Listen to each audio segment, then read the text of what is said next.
What's up? Welcome back to the That's Good podcast.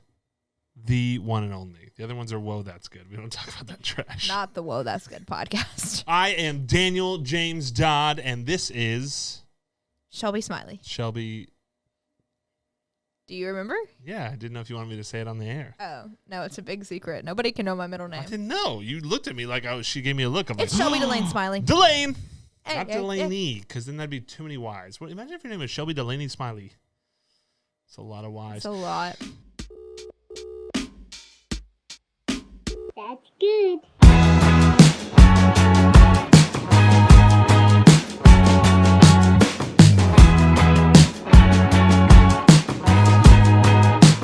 We are so pumped to be back for week 4, episode 4 of our pod. We're having a lot of fun doing it. Last week was really cool hanging out with the one and only lead pastor of the Christ Church Camden, the John McLarnon, who also wrote the book on marriage that we found out that we got a Little breaking sneak peek news. drop. A special release here on the pod that it's out there somewhere, folks. So if you find the John McLarnon book, your marriage will be perfect. How are you doing there, Shelb? Yeah, I'm pretty good. I'm a little concerned.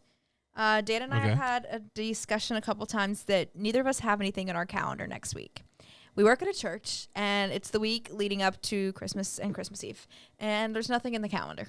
Like Christmas Eve is on my calendar. Yeah. We have 3 awesome services right here at Christ Church Camden, 135. Yep. It's going to be awesome. Really pumped about it. Awesome to help and do everything with that. But literally my entire week, like every week before this is like stuff every day, mornings, Well, now we got afternoons, stuff because we got meetings. podcast episode at least. Well, yeah, we got to record the pod, but like I don't Other know. than that, we're going to be planning camp. Get ready for camp 2023. Ooh, summer camp, chaos We're summer going back camp. to camp. Back to camp. Have you, this is a side note. This is not. They're not going to want to hear this. Have you ever seen that girl on TikTok and she's like, "I'm back, baby." No. Me and Avery send every one of her videos back Please and keep forth. this in the podcast. She works Can you do at it one more time? Target. I'm back, baby. Nice. She I works love at it. Target. I wish I knew.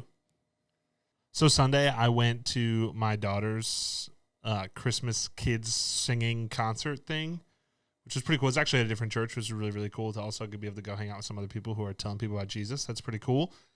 But it was just one of those amazing moments where I watched my 7-year-old and my 4-year-old and a bunch of other children sing songs, and they gave Hazel a solo for the second verse of Away in a Manger. And Hazel's really good at a lot of things. And she's very talented, and I love her so much. Singing is not really her jam. Really? She's flat. I'm not that musically talented. She's flat on every note. Like, away in a manger. You're like, oh. It's actually probably pretty good because she's going to need to be humbled Manger. eventually You're like, because she oh. actually is really good at other stuff. Yeah, no, she's awesome. She's like one of the most athletic little kids I've ever seen. She just jumps around and climbs on stuff, does backflips. It's crazy. She doesn't do backflips.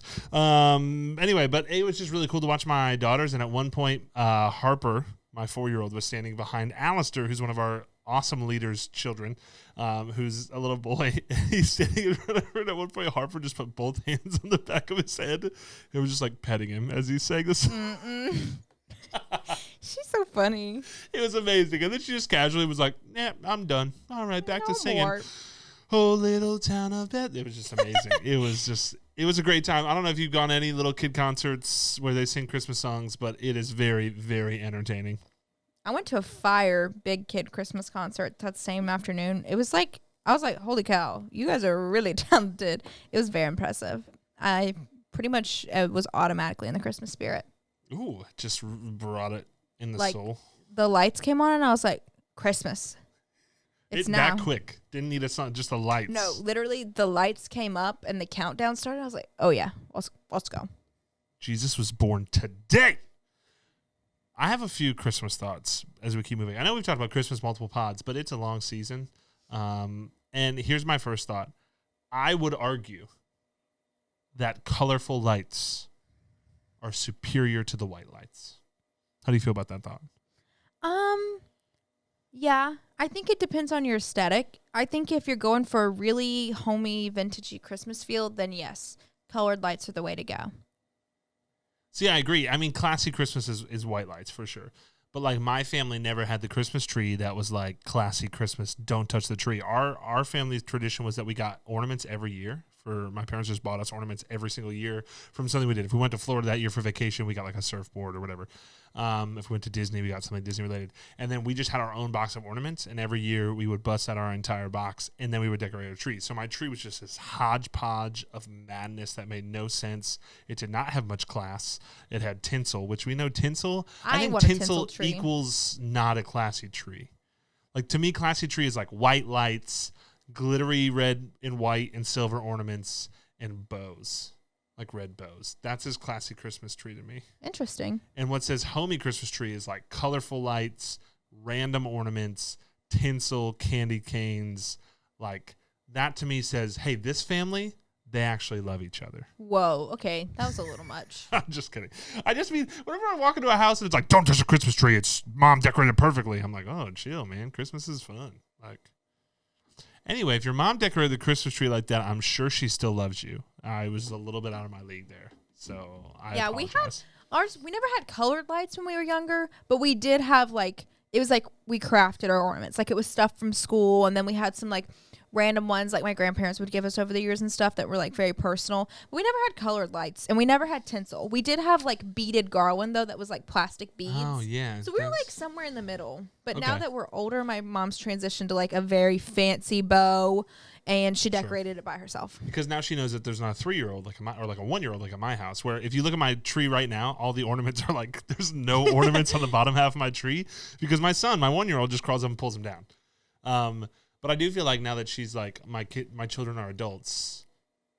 My children are adults, and like he just kicked both cameras.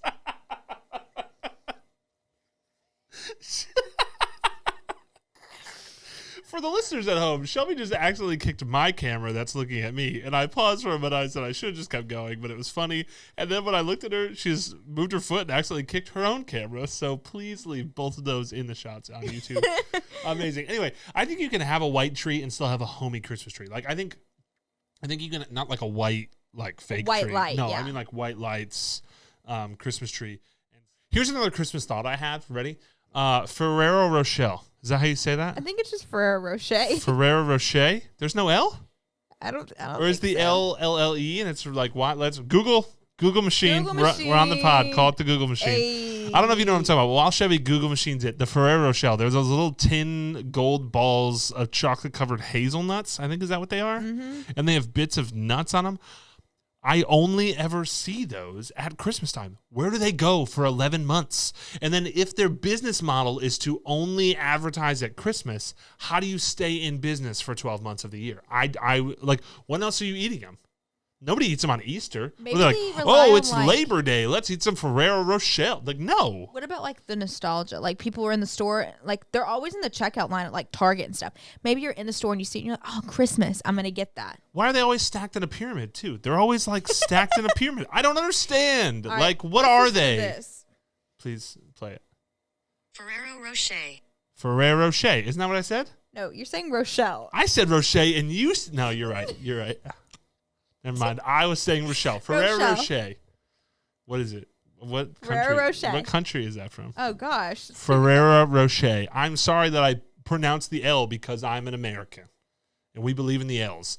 Side note, one thing I learned when I was in Montreal, and they were trying to teach me Montreal French when I was like 20 years old, was if you want to speak French, just don't pronounce the end of a word. That's just how they speak French. They're like, hey, see this R, see this L at the end of the word? Don't say it. You're speaking French. Well, it's Italian. Italians. All those Europeans don't say the end of their words. Anyway, Dan is not cultured. That's what we're learning here today. Because I like colorful lights, which makes me uncultured. I don't know how to say Ferrero Rocher. I pronounce L's. Is there an L in the end of the word? No. Oh, no. Not at all. There's no L in the end of that word. Are you for real? I'm positive. It's spelled Rocher. But they don't pronounce the R. So my point's still valid. One of the Google questions is, what is the Ferrero Rocher target audience? I don't know. Young Who is audience it? What's and the adults answer? from 25 to 45. Young? Young? What? This is But funny. like, I mean to say, like, there are commercials on TV every Christmas time. They show up, like, if you walk through Walmart right now, those end of aisle like displays, there's just a Ferrero Rocher one. And like, I have never seen them outside of Christmas time. Like, where do they go? And who eats them at Christmas time? I seem to think, like, growing up, what they were to me was like, you got to go to a dumb Christmas party and you don't know what to buy or what to bring. You just bought a box of Ferrero Rocher and you brought it and then they disappeared. I'm about to blow your mind. I've never seen anyone eat one. What? Blow The it. reason that they don't have to sell year round is that they also are, whoever owns Ferrero Rocher also owns Nutella, Kinder Joy, and Tic Tac. Okay, so they're doing okay. So that's why. They're doing Also, okay. I apparently probably they're paid enough really, on orange Tic Tacs when I was a kid to keep them in business for a while. they're also apparently a really big part of Diwali, Oh. the Indian holiday. That's around But I Halloween, guess- right? Isn't that like October, November? Maybe. Diwali? I also guess You know since how I it's a know that? foreign candy. Thank you, The that- Office. What's the song he sings? Diwali. It's the Hanukkah song from Adam Sandler. It's Adam Sandler's SNL Hanukkah song that he just tweaks into Diwali. This is going out to Indians everywhere. It's a tribute to one of the greats, Mr. Adam Sandler. Told you. Diwali is a festival of lights. Let me tell you something. Tonight has been one crazy night. So put on your saris. It's time to celebrate Diwali. Everybody looks so jolly, but it's not Christmas, it's Diwali. The goddess of destruction, Holly, stop by to celebrate Diwali. I love Wow. You really know the words. Zombies. Wow. I have watched The Office. I've watched it a too lot many too, times and I to don't know count. the words. And also, It's a is character Sunday, trait. November It's a 12th. personality trait. November 12th. Yeah. So like October, November. Yeah. A little later than I thought, but because I just remember there's the Halloween episode where he has to fire someone. Mm-hmm. And he fires Devin at the end of the day. Poor And then Devin. it's like the next episode is like Diwali. And his girlfriend, he proposes to her, and she's dressed like it's a costume party. That's his actual wife, by the way. If you don't know this in The Office, if you're watching The Office, what's her name? Her name in the show? Kate or something. No. Not Kate, you Oh, idiot. no, what's her name in the show? She's his realtor. All I can think of is Karen. It's not Karen. Mm-mm-mm. I don't remember. Anyway, but that's his real wife. That's Steve Carell's actual wife in real life. It's his realtor and his girlfriend he proposes to on his second date when he tells her it's a costume party and it's a celebration of Diwali. So anyway, we are way off topic here, and I love it. Her name's Carol. Carol. Karen. Kate. I wasn't that far away. We weren't either. I was thinking Karen, but I knew that wasn't right. I just knew you were wrong. Hey, last thing I was thinking about when I thought about Christmas things. This one isn't really a hot take, but I was just thinking about things I had growing up. So I don't understand Ferrero Rocher, but I guess if you're selling Nutella and if you let Dan Dodd buy infinite amount of orange Tic Tacs as a kid, orange Tic Tacs, that's the way to go. Every time someone be like Tic Tac, I'd be like, heck yeah, they pull out white ones. Ugh. What about the multicolored ones? Why? Just get the orange. Anyway, chocolate oranges. You ever have a chocolate orange at Christmas time? Never. You never had a chocolate orange at Christmas time? Not a single time. I have a very distinct memory of when I'm growing up, I'd walk into my kitchen. So my house kind of weaved. You'd come in the front door in the living room. You'd kind of go left into the living room. Then you'd go straight into a dining room, the stairs upstairs. And then you'd take a right into the kitchen, then kind of the left, the kitchen. It was just a bunch of like rectangles. Anyway, A it's lot kind of of like left and right. yeah, you kind of weaved through. But when you get in the kitchen, you turn left. We had a bread box. That's where all our bread obviously went. On top of the bread box, every Christmas time, someone, I don't know who, someone gave us a chocolate orange. One for you each, or just one? It was mainly like they were pretty big. Like they were like a softball size, and so it was just this chocolate orange. It was like orange covered in chocolate. no, I think it was just chocolate, but it had like an orange flavor. What? Which sounds weird. So anyway, what it was is it was like a box, and in the box was this like sphere. It looked like a softball, and it was covered in like an orange tin foil-y kind of feel, and you could pull it apart, like it would break apart into wedges. Can I see the picture? Yes! You would like break apart into wedges. Is there an actual orange in that though? Okay, good, because I thought I was gonna lie. No, the slices look like chocolate. Yeah, so you But like it must pull it be apart. orange flavored. And you'd have like a slice. It looked like a sliced orange, but it was like a hollow. Maybe it was hollow. Like it was chocolate. I don't know where they came from, but every Christmas we had a chocolate orange, and I don't know whatever happened to those. Do they still exist? Did I make them up in the first place? Is this all a dream? No, they definitely still exist because I saw them on TikTok the other week. This British girl, it's a British chocolate, I think. And I don't remember if the girl was British or if she was from somewhere else in Europe, but she bit it into the orange. Was it hollow? No. I feel like mine was hollow. What was in it? It was like a whole chunk? I think it was just chocolate. Okay, well, I don't know because she bit into it. So she was biting the other chocolates. I don't know if the individual slices had chocolate. She bit into it.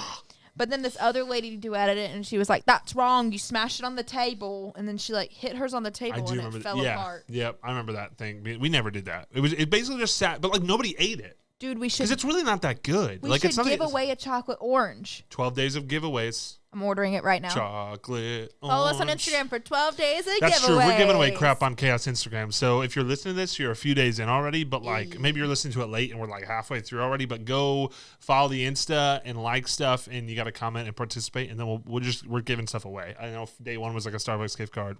It's Christmas time. We're giving crap away. Anyway, the chocolate orange, I still don't know what's going on. I said anyway again. It's like a buzzword in my brain that I'm just saying anyway too much on the pod. We can get one for $7. Is that too? Ooh, $7. Never mind. You guys aren't worth $7. Just kidding.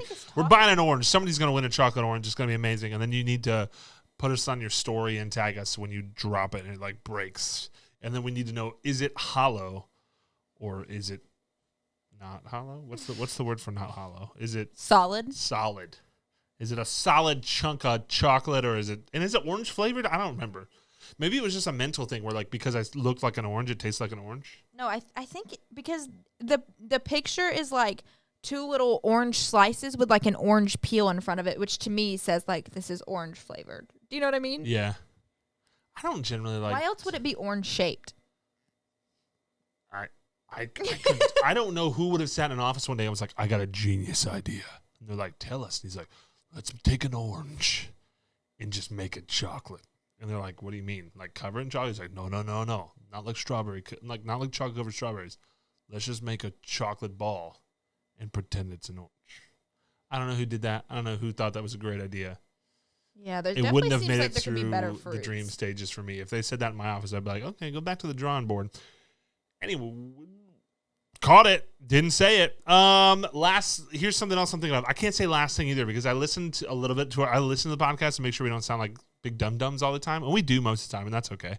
Just me, rather. But I also said this is the last Christmas thing like 8 times.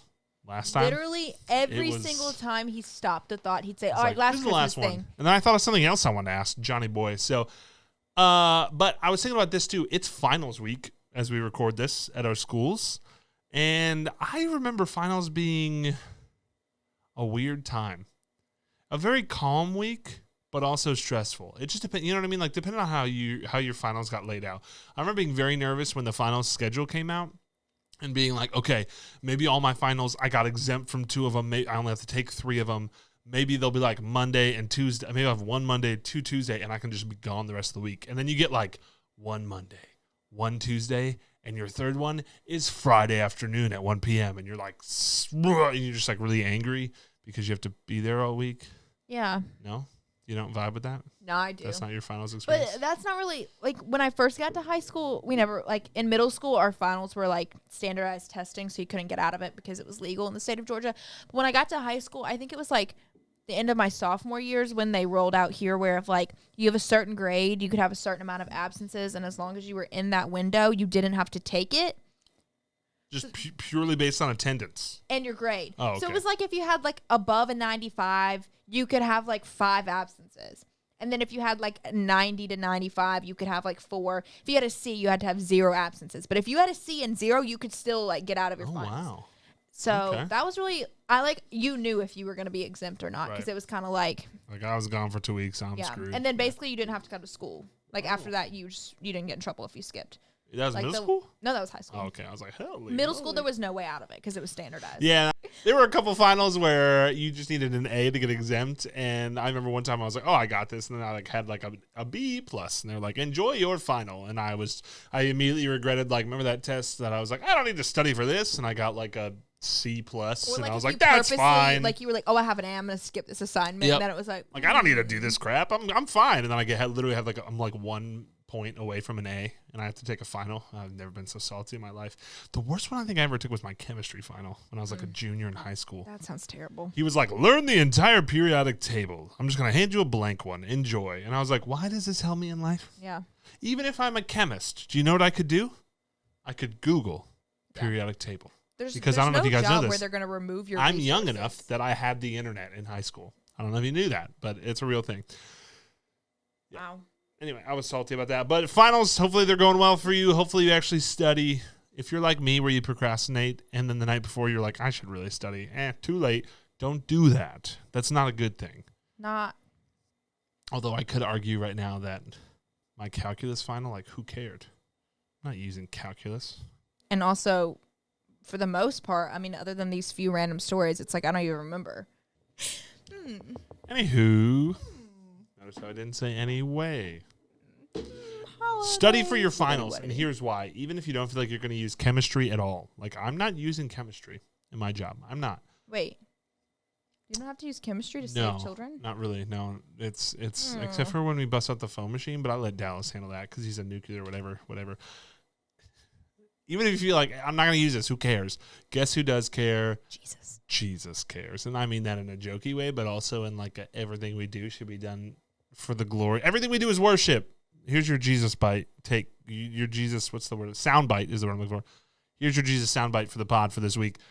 Everything we do is worship, even taking finals. So do it with excellence as if you're doing it to glorify God. That's Praise. my finals take. That's which good. I know that I wouldn't want to hear that if I was a sophomore. I'd be like, I'm not studying for this. But it's for real. Get off of Call of Duty. Stop playing Warzone. Stop playing DMZ. Put the controller down. And then when you get an A, you can play with me. I'll give you my gamer tag, and we can play Call of Duty. Anyway. Why did I say anyway? Why did I say that? What is the word anyway? Anyway. It's a buzzword. Yeah. I almost said it again. I need a transition word. That's what I need. I'm going to print a list of transition words, like if you were still in school learning to I'll write just essays. hold it up and be like, moving on. In other news. In other words. In other words, in other news. Also, all right, I want to add a new segment to our podcast. I haven't decided on the name, so maybe if you have a good name, you can shoot us a DM or something and give us a name. Dan and Shelby's suggestions, recommendations. So we're going to tell you something you should listen to or you should go check out or you should watch. You should call it Dan and Shelby Have Good Taste. Ooh. So here's what you should do. What's That's a long name. No, but we need like elevated taste. There's a word I'm looking for. Like, just imagine, What do I want? What is our version of Delilah's Dilemmas, but instead of solving problems, we give suggestions. Remember the radio lady who's still on the radio who's like, She is. Delilah. Like, speaking of Christmas, I have vivid memories riding home on Christmas Eve from my grandparents' house, and for some reason, that's always what was on. Yes. Every time. Every Christmas Eve. I have two very distinct Delilah memories. Okay. One is Christmas related. I'll save that one. The first one is this. My mom's best friend lived in Lancaster, Pennsylvania. That's like not quite Lancaster, but around there. It's middle of nowhere in case you don't know. It's like we're all the Mennonite, and what's the other Mennonite? Not Mennonite, but Amish? Amish, thank you. It's where they all live, like the Dutch people, and they ride horse and buggies. Anyway, they had a farm down there, a milk farm. I went there every summer and hung out, rode dirt bikes, and jumped on their trampoline and milked cows. It was a lot of fun. It's my mom's college best friend. Anyway, we're driving there. The sun is setting. We're going over the hills. And what song is playing? Delilah Talks. And then enter the Spice Girls song. That's the remake of What's Her Name's song. And I'm blanking on it already. Shoot. Stevie Nicks song. What's the Stevie Nicks song that the Spice Girls redid? I don't know. Landslide. Landslide starts playing by the Spice know they Girls. sang that. I just had this distinct memory of landslide brought me down as we're like going over the hills of Pennsylvania and like the sun's setting in the background. Okay, number 2 for Delilah. In case you don't know, this is the radio personality lady. She's on like what is it here? 103.3 Yeah. at night. And she always like takes calls from people who are like, I just want to tell my fiance I love her so much and she's so great. And My she's best like, friend and she'll be like, slap me in the face. and she'll be like, I've got a song for you. And then it's like, hey there, Delilah. The song has nothing to do with what they're talking about. But the other one is, I used to love Christmas music so much when I was a kid that I would go to bed with the radio on, and it was always Delilah radio as she played Christmas music. And it was so funny because during Christmas time, she would still take these calls, and the person would be like, me and my girlfriend have been fighting lately, but I just love her and I appreciate her so much. And I just thought I'd call you so that I just thought you could pick just the right song to play her. And she's like, I've got just the right song for you. And then it's like, jingle bells, jingle bells. That was like literally how that rolled. And I was like, this one doesn't make any sense. But I would sleep with the radio on. It was a little yellow radio. No white noise machines for me. It was Delilah radio Christmas time. Basically, if you know me, you know that I think I have the best taste in the world, and because of that, we decided we would bestow our knowledge upon you so that you may listen to better worship music and better podcast. Right.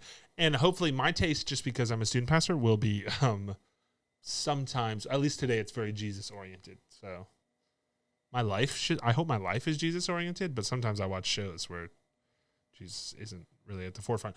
I'll go first. I have two. So if you have one, I'll bookend it. I'll go first and last. I also have two. I have a podcast and a song. Oh, wow. You're going to love my podcast. You're going to be like, That's four things. That's four things that are just going to elevate your taste. Wow. You guys are getting really cool. Wow. Anyway, I shook my hair around. I'll go first, I guess. Sure. Okay, my first one is, this song is 2 years old, but I love it. And I think I listened to it when it came out. It's a worship song. I listened to it when it came out. Because I know I listened to this whole album, but I don't think I paid attention to it. And then I found a piano-only version on TikTok from this place, it's like a YouTube, TikTok, Instagram. They're called Worship Together. And it's, is it William Benjamin or Benjamin William? Benjamin William Hastings. Benjamin William Hastings, who sings with Hillsong a lot. He just plays the song. The song's called Highlands, Song of Ascent. It's off an album they dropped in 2020, which is, what's that album called? Do you remember? It's called People. People? Is that all it is? Mm-hmm. I have the album art in my head, but I can't. Anyway, Highlands, it's 2 years old. I know I'm late to the game. 3 years old. It's almost 4 years old. It came out in 2019. Oh, I thought it was 2020. We're old. My bad. I thought it was 2020. It's like Good Grace and stuff like that. It's a few years old, but it's one that I haven't over-listened to yet because I tend to do that with worship songs. I find a really good worship song and I just put it on repeat, and then it becomes old to me. And I kind of overuse it, and then it doesn't quite do. But man, I just recently listened to it, and I listened to his piano only version. It's on YouTube. If you YouTube Worship Together, and then click on it, there's a video of, I already forgot which first name comes first. Benjamin William Hastings. BWH. If you listen, there's just a piano version. He's got long curly hair. Dude is incredible. It's just him on a piano singing Highlands Song of Ascent. There's also an acoustic version. Anyway, that song is also a normal live version. Good. Yeah. I mean, of course there's a live version. If there's an acoustic version and a piano-only version, there's got to be a live version. Doesn't have to be anything. Okay, fine. There's a live version, there's an acoustic version, and there's a piano-only version. They're all really good. All right? But anyway, that song, it's so good. It's super encouraging to me lately. I know I'm late to the game, but it's really, really good. If you have not listened to Highlands, Song of Ascent by Hillsong United and Benjamin William Hastings, it is incredible. I think you should go listen to it. Your taste and your love for Jesus will be elevated. All right, your turn. Shelby's good taste.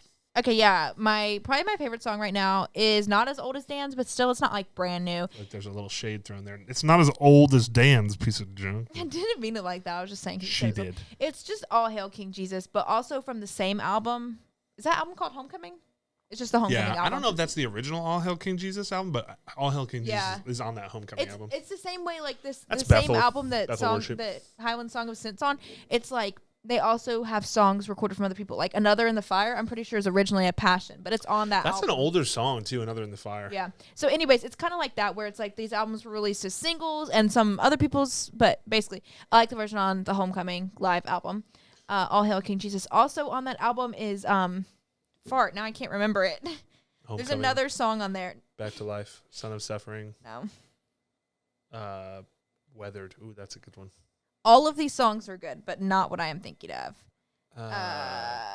Ring and Robe. Ooh, that is a good one. That one's pretty fun. So those are my two songs.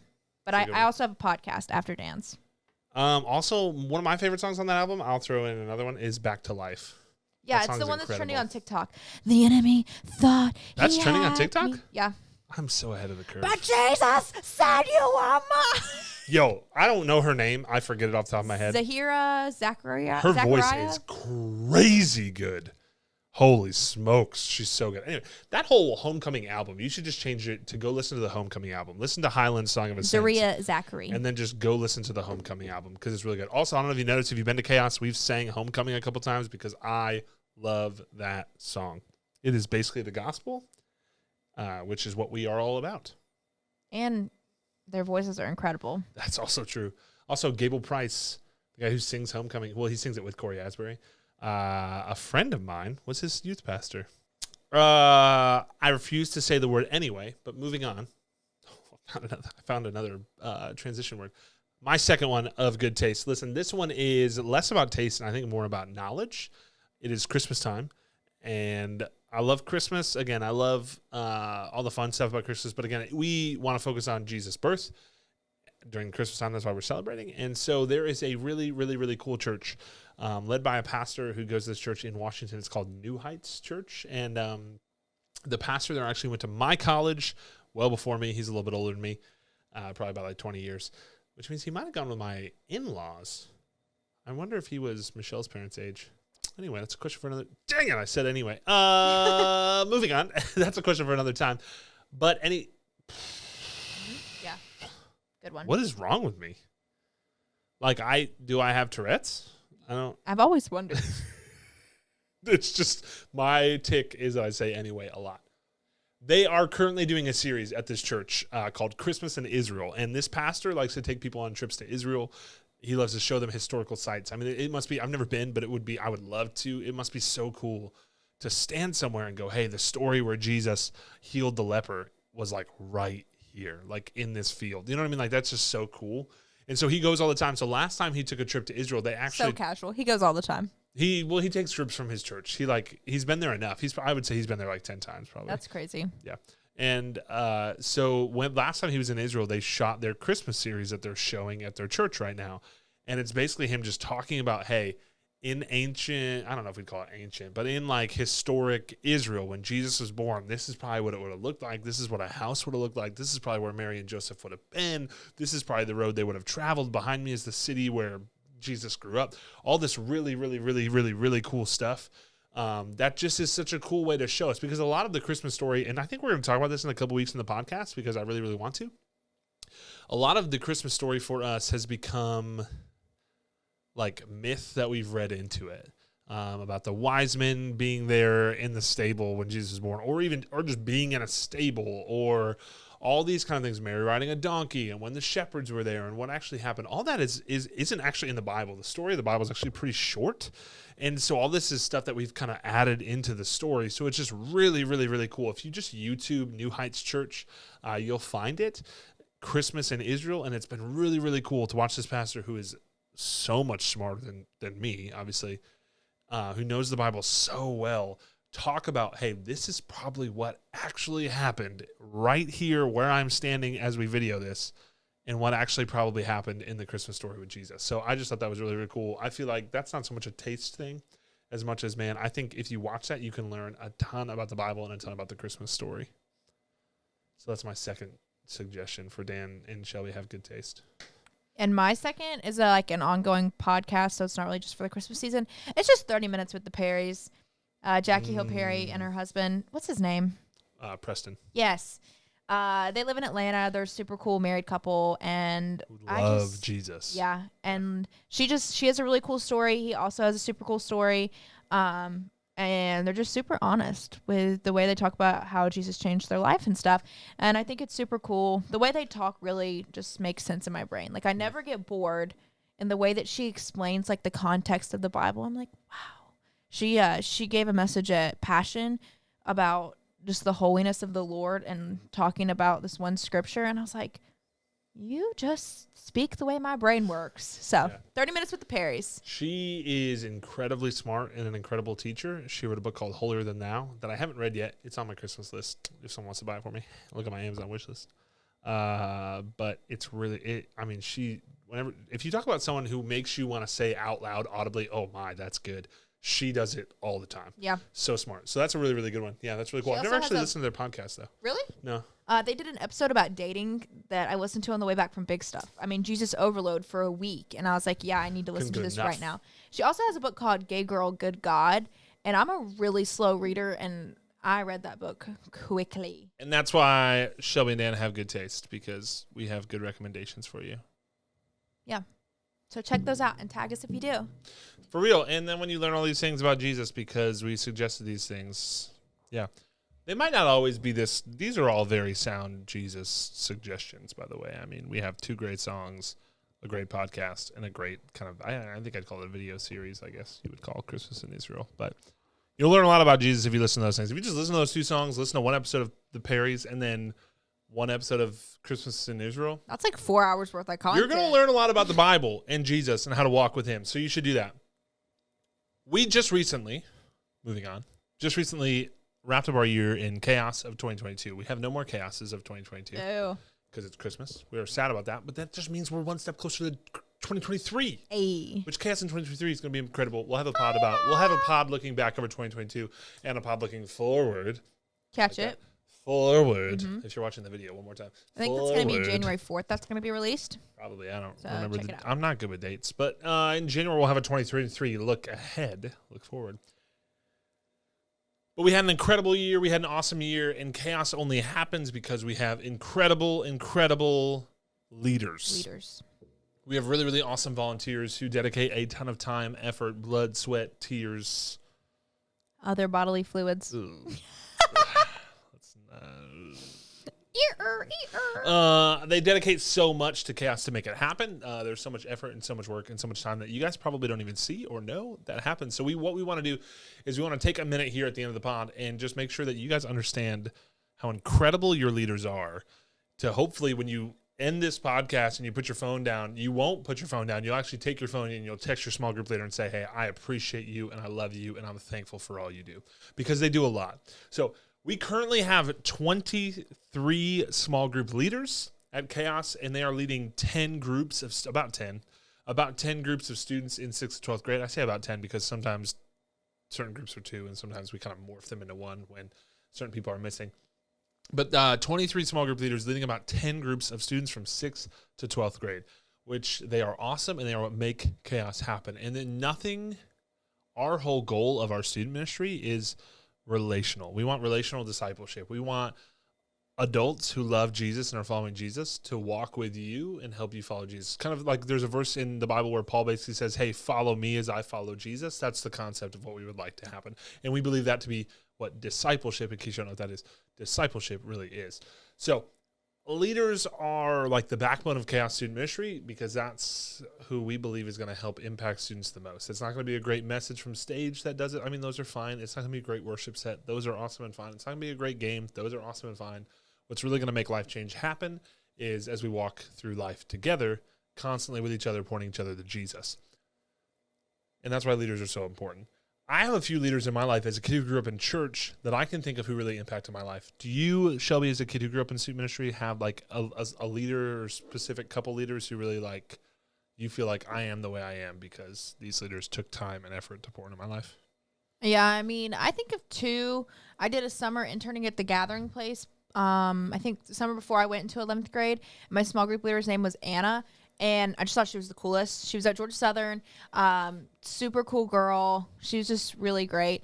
And her friend, I think, were just really cool for me, especially her friend was another good person to listen to, because her friend's father was a pastor, and so she kind of got the little pastor kid dynamic and stuff like that, and a lot of like the way that your parents being in that kind of role plays into like guilt and shame and stuff like that. And so they were both really cool people to talk to that summer, and I learned a lot that summer, and they helped me kind of like break that down and really apply that. So those were both really cool people. And then Brooke Rabin was my small group leader.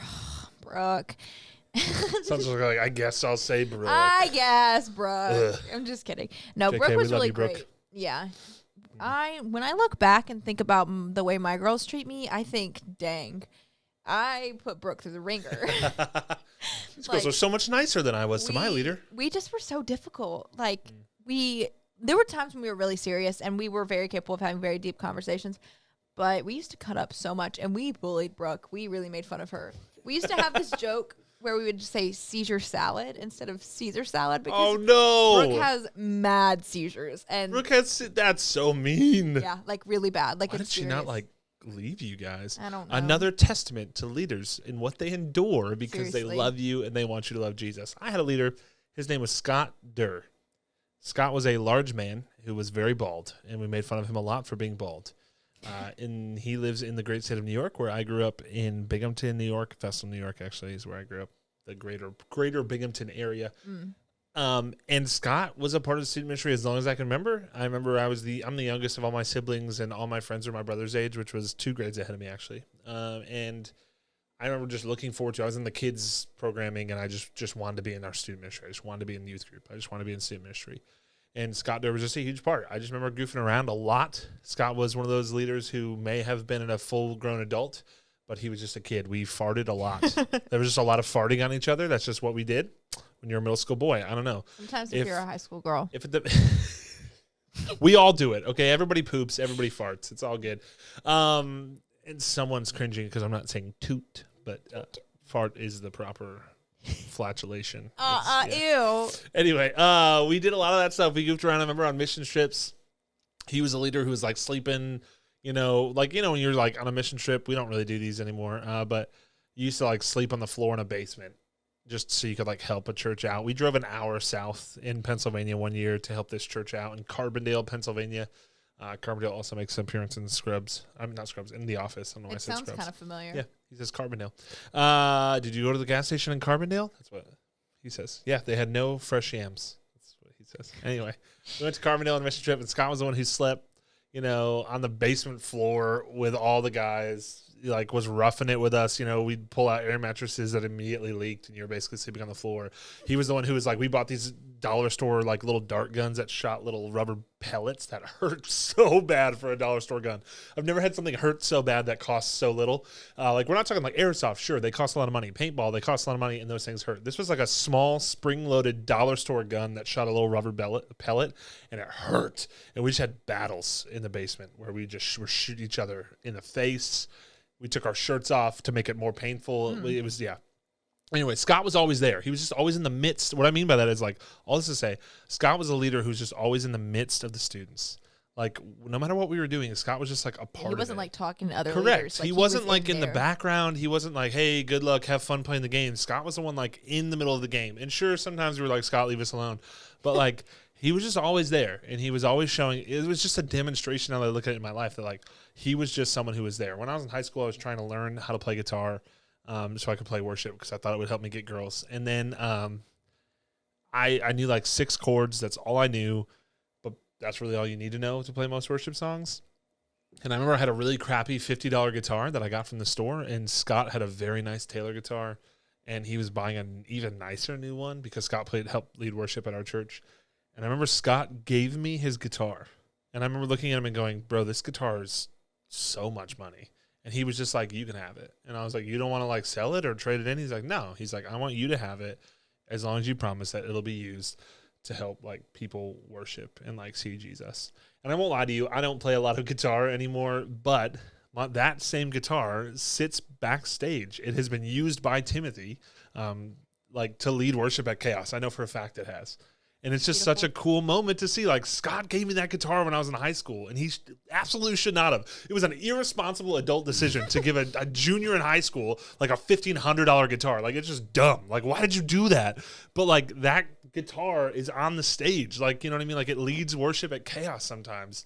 The guitar doesn't, but Timothy uses it sometimes. And that's just such a cool thing. And that is because a leader like Scott dedicated a lot of time, a lot of effort, a lot of energy, and a lot of sanity. He's probably a crazier person now, like, because he loves students and he loved Jesus, and he wanted to see that. There's another guy named Wayne Morgan, who I talked about before in a podcast, who wasn't really a part of my youth group, but was just, I met him in high school, and I remember being like, I want to be like this dude. And I think we talked about him in episode 2. Yeah, so we talked about him a little bit ago, if you want to hear about Wayne Morgan. I just want to quickly demonstrate for you guys, just in case you don't know, a day in the life of your leaders and your volunteers. Every one of your leaders your small group leader, our leaders at Rush, they all have their own families. They all have their own full-time jobs or whatever their job may be. They have their own jobs. They have their own families. They have their own lives with so much going on. I don't know if you know this, but when you're an adult, some of it's not fun. There's a lot of paperwork you got to do as an adult. There's a lot of things you got to handle. There's a lot of bills you got to pay. A lot of phone calls. Yeah, so I hate phone calls. If you are someone who can text me instead of calling me, I am the classic millennial. Please text me. And if I text you and you call me back, Ooh. our Timothy. friendship is taking a hit.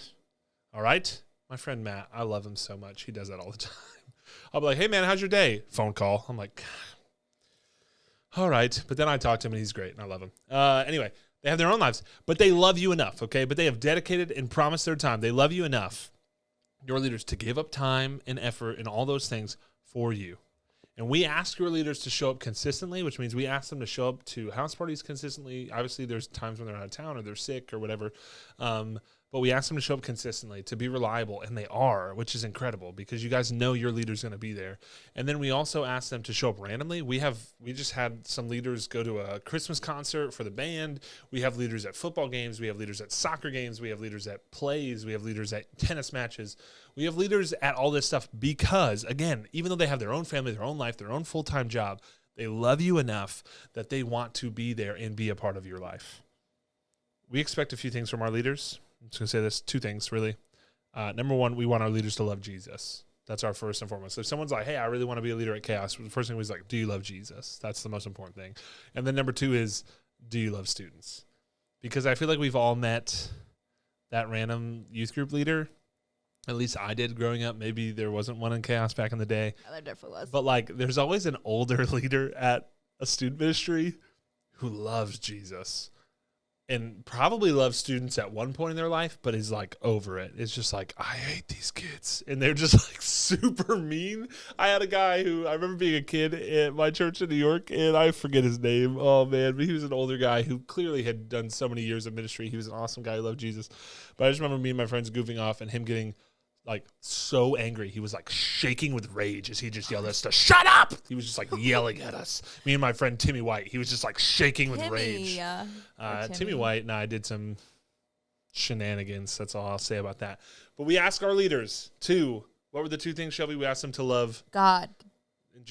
And love Students. Yes, those are our 2 requirements. Sorry. And Jesus. and then we just ask that they live like it. So I still maintain, maybe someone will disagree with me with this, but I think if you were going to volunteer at our church in any way, shape, or form, from the band to the guest services team to whatever you're going to do, to media, whatever, I think the volunteer role at our church that it requires the most from you to do well is to be a volunteer at Chaos. We're asking you to come on another night of the week. We're asking you to not just show up, but to lead students, but to be involved in students' lives. We want you to show up outside of Wednesday nights. A ton is required. So I say all this to say this. I hope that you guys, if you haven't ever thought about it before, if you're a student who's a part of Chaos and you're listening today and you've never really thought about your leader, you thought about him, you talked to him, but you've never really thought about like their life outside of group or like what they do or how much effort and time and energy they put in because they care that much about you. If you've never thought about that before, hopefully it's hitting you right now that your leader loves you so much that they show up consistently and they show up randomly at your games and at your stuff. And they're there every Wednesday because they love you and they love Jesus and they want you to love Jesus more because they believe a life following Jesus is the best life. And they want you to know that as well. So the goal, this is what we'll wrap up with. The goal for our leaders in the way that they interact and the relationships they have with you guys is that when life gets tough for you, when you're a 7th grader and your girlfriend breaks up with you and the world seems to come crashing down, or you're a senior and you didn't get into the school you wanted to get into, or your parents are going through something, or your family's going through something, or you just lost someone you love, any of those things, any of those big life events that are just tough, whether you look back on them a few years ago, that wasn't actually that big of a deal, or you look at it and go, no, it was a big deal. We hope that your relationship with your leaders do this when you need someone to talk to. And your parents just seem like, man, that's just not the move right now. And you're thinking to yourself, man, who is someone who loves me and cares about me and I can ask for advice? We hope that the first person that comes to your mind is your small group leader. That's what we want our leaders. That's how we want them to be and interact with you. We hope that your first person, when you're like, man, I don't know what to do, I'm in trouble, I can't talk to my parents right now, they're not here or they're gone or whatever. Who's an adult? Who's someone who loves me and cares about me I can talk to? We hope the first person that comes to mind is your small group leader. We hope that you know that there's an adult who loves you, an adult who cares about you, an adult who loves Jesus. It can help you see him in the tough times of life when you're really in the soup, you know? When you're going through the soup of life. What? I don't know. I heard that recently when I was watching a movie that like, we're in the soup here. That's a weird reference. I don't know either because I've never actually been in soup. Yeah. You ever been in soup? Should we let you guys swim in soup? I was at a camp one time. We're off the leaders now, but appreciate and love your leaders. I was at a camp one time where they basically took kiddie pools and they filled them with just disgustingness left over from the cafeteria, and it basically became a stew. It was like beef stew and bananas and trash. It was disgusting. And they took Scrabble tiles and just threw the Scrabble tiles in the soup and just went, hey, you have to spell. They gave like a timer on the clock and they just said spell. And you were sending people from different teams. They were like, spell as many words with the Scrabble tiles as you can. And you had to run in there and basically like dive into the soup. And that's where I think this whole saying came from. That's disgusting. It's not true. I saw it on a thing. It's a little saying, when you're in the soup. We're in the soup here. That's from Prep and Landing. I was watching it with my children. Christmas little show, short film, where the reindeer's like in the middle of a storm. He's like, we're in the soup here. I'm going to have to rewatch that because that line never stuck out to me in the past. And then they say, like, turning off the engines. And they all just like lift their feet and they just like coast in. Yeah, I love Prep and Landing. It's good. But when you're in the soup of life, and you're like, man, I need someone to talk to. Who loves me? Who can I trust? Who's going to be there for me? Who's going to point me in the right direction? Who's going to help me see Jesus in the difficult moments of my life? We hope that the first person that comes to mind is your small group leader. So I won't say anyway. I will say lastly, we hope while you're listening to this, not we hope, this is what you should do. Ready? If you're a student and you're listening to this, you go to Chaos or you go to a different church and you have a small group leader who you can think of right now. You know their name, you have their number. Here's what you're going to do. You're going to, as soon as this podcast is over, you're going to take your phone, you're going to open the Messages app, and you're going to type their name in, and then you're going to write them a message. And it can be something as short as saying, hey, thank you for what you do. Thank you for all that you, if you want to feel fancy, you could use the word sacrifice because they sacrifice a lot for you, time, effort, with their family, at their job, whatever it is. Just go ahead and send them a little text message. Send them go, if you're thinking about Snapchat, go higher. Think higher. Text message. Email.